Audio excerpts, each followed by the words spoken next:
মালয়েশিয়ার সেলাঙ্গর এবং নেগরি সিম্বিলানের কর্মকর্তাদের উপস্থিতিতে বুধবার মালয়েশিয়ার সময় দুপুর 12:30টায় সেলাঙ্গর কাঁচা বাজারে দেশটির পুত্রজায়া ফেডারেল অঞ্চলে অভিবাসন বিভাগ অভিযান চালিয়ে বাংলাদেশি সহ প্রায় 82 জন অবৈধ অভিবাসীকে আটক করেছে দেশটির ইমিগ্রেশন পুলিশ।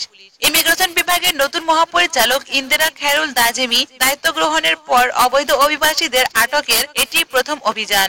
তবে এই অভিযানে কতজন বাংলাদেশি আটক হয়েছেন তা জানা যায়নি। আটকদের মধ্যে বাংলাদেশ, মিয়ানমার, শ্রীলঙ্কা, ইন্দোনেশিয়া, ভারত ও নেপালের নাগরিক রয়েছেন। এছাড়া 124 বিদেশি UNHCR কার্ডধারী মিয়ানমারের নাগরিকও রয়েছেন।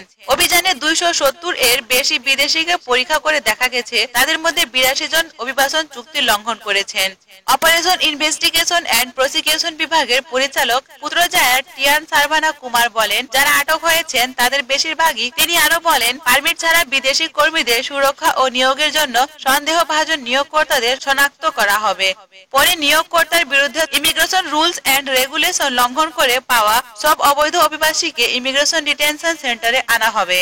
অন্যদিকে গত বছরের সেপ্টেম্বরের প্রথম থেকে অবৈধ অভিবাসীদের ধরতে শুরু হওয়া অপসমেগা 3.0 নামের সাহসী অভিযানের অংশ হিসেবে মালয়েশিয়া বৈধ নথিপত্র ছাড়া অবস্থানরত বিদেশিদের ধরতে অভিযান অব্যাহত রেখেছে।